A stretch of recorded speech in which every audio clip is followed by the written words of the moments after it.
رسول اللہ صلی اللہ علیہ وسلم کا منہ بولا بیٹا زید بن حارثہ رضی اللہ تعالی عنہ. اب زید بن حارثہ رضی اللہ تعالی عنہ نے نکاح کیا ہے کن سے؟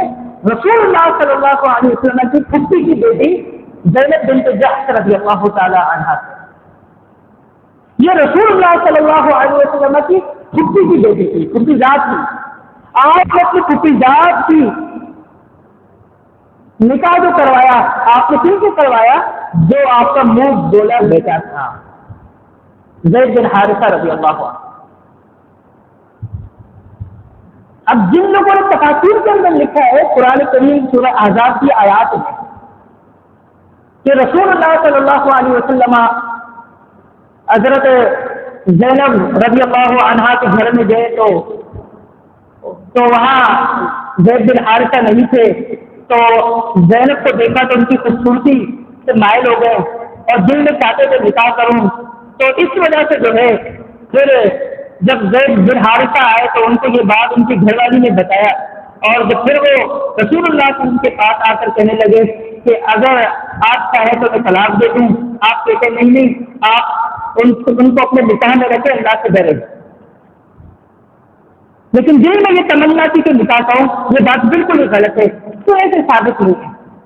کچھ مفسرین نے اس کو نقل کیا ہے، آپ دیکھیں، کیونکہ پھپھی ذات بیٹی تھی.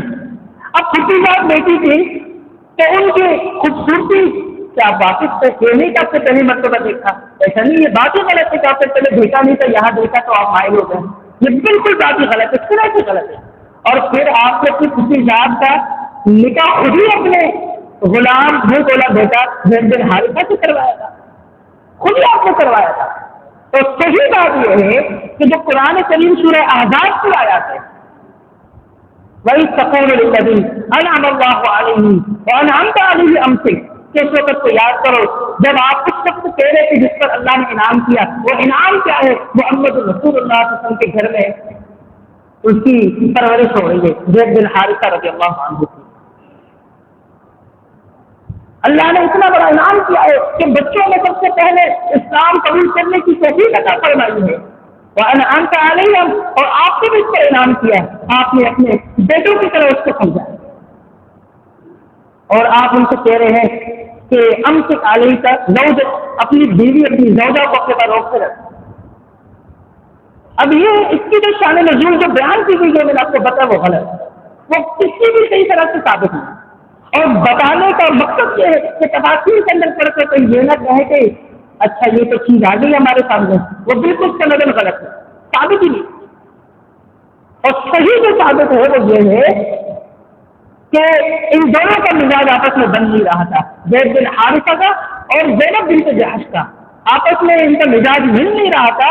اور یہ بار بار شکایتیں لے کر محمد رسول اللہ صلی اللہ علیہ وسلم کے پاس حاضر ہوتا، کہتا کہ یا رسول اللہ کہ زینب بنت جحش سے میری آپس میں بن نہیں رہی. آپ ان سے کہتے کہ طلاق نہ دیں، ان کو روکے رکھ. اور جس بات کو آپ اپنے دل کے اندر چھپا رہے تھے وہ بات یہ تھی کہ اللہ نے وہی کر دی تھی کہ یہ جو زینب بنت جحش ہے یہ آپ کے نکاح میں اسے آنا ہے. اور آپ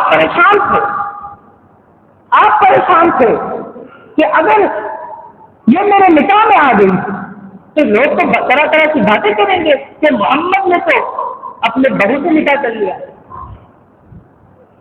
تو اللہ تبارک و تعالیٰ نے وہی کر کے بتا دیا تھا. اور آپ پریشان تھے. آپ کی اس پریشانی کا اظہار کہ اللہ نے آپ کو وہی کر کے بتایا ہے اور آپ لوگوں سے ڈر رہے ہیں تو لوگ کیا کریں گے اگر میں نے اللہ تعالیٰ کے وہی کے مطابق عمل کر دیا. آپ کو بتا دیا گیا جیسے آئندہ میں اس کی بیوی نہیں آپ کی بیوی ہوگی. اسی لیے آپ پریشان سے بار بار کہتے تھے امسک علی کا زوجت، اپنی بیوی کو طلاق نہ دینا، کوشش کرو آپس میں اکٹھا رہنے کی کوشش کرو، کسی بھی طریقے سے گزارا کرو، طلاق نہیں کر دینا اپنی بیوی کو، درگزر کرو اس سے. امسک علی کا زوجت، یہ آپ کی بات ان کو نصیحت ہوتی تھی. جب بھی وہ آتا تھا ان کی شکایت لے کر کہ زینب بنت جحش ان کی شکایت ہے یا رسول اللہ گزارا بہت مشکل ہے. آپ فرماتے ہیں امسک علی کا زوجت، واتق اللہ سے ڈر جا، طلاق نہیں. فلما قضا زید منها وطرا زوجناها، اور جب ان کو اس کی ضرورت ہی نہیں رہی، پتہ چل گیا کہ آپس میں رہ کر حدود اللہ کو قائم کر ہی نہیں سکتے. تو پھر انہوں نے طلاق دی. اللہ تبارک و تعالیٰ نے پہلے حکم دے رکھا تھا، پہلے اپنے پیغمبر کو بتا دیا تھا.